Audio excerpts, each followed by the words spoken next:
Hello guys, good morning. Shri Swami Samarth. मी पहिल्यांदाच माझं मत मांडत आहे. माझ्या आयुष्यामध्ये श्री स्वामी समर्थांच्या सेवेमध्ये आल्यापासून काय काय अनुभव आलेले आहेत. आज मी यूट्यूबवरती माझं मत मांडत आहे. जसं मी 2 ते 2.5 वर्षापासून स्वामी सेवेमध्ये आलेले आहे.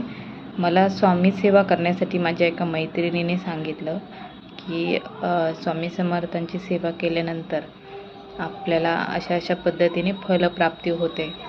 तर मला पहिल्यांदा आलेला अनुभव असा की मी पहिल्यांदा अचानक अक्कलकोटला गेले स्वामींच्या दर्शनासाठी. तिथे गेल्यानंतर मला इतकं छान फील झालं की जसं जणू काही मी माझ्या माहेरीच आली आहे. आणि प्रत्येक महिन्याला कोणत्या ना कोणत्या निमित्ताने मी स्वामी समर्थांच्या भेटीसाठी अक्कलकोटला जात होते.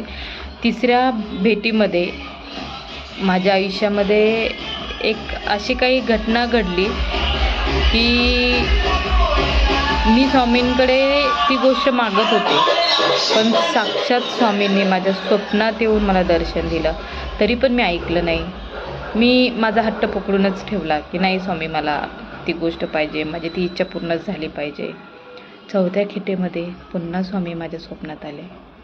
पुन्हा त्यांनी मला चापट लावली आणि सांगितलं की पुढे जाऊन तुला काही त्रास होईल. त्या क्षणी मी विचार केला, नाही, स्वामी माझ्यासाठी जे योग्य आहे तेच देतील. आणि तो हट्ट मी सोडला.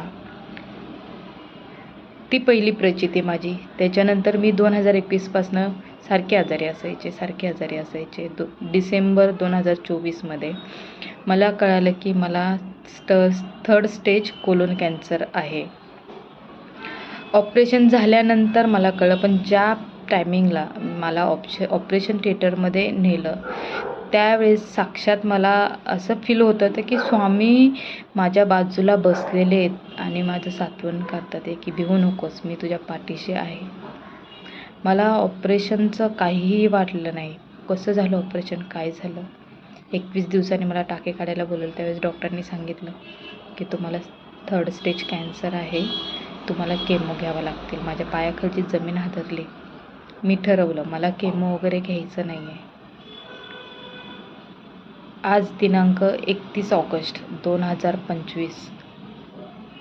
मी माझ्या घरातल्यानी सगळ्यांनी विचार केला. मी हट्ट पकडला की मला केमो घ्यायचाच नाही आहे. आणि तेव्हापासून मी रोज कमीत कमी 3 वेळेस स्वामींचा तारक मंत्र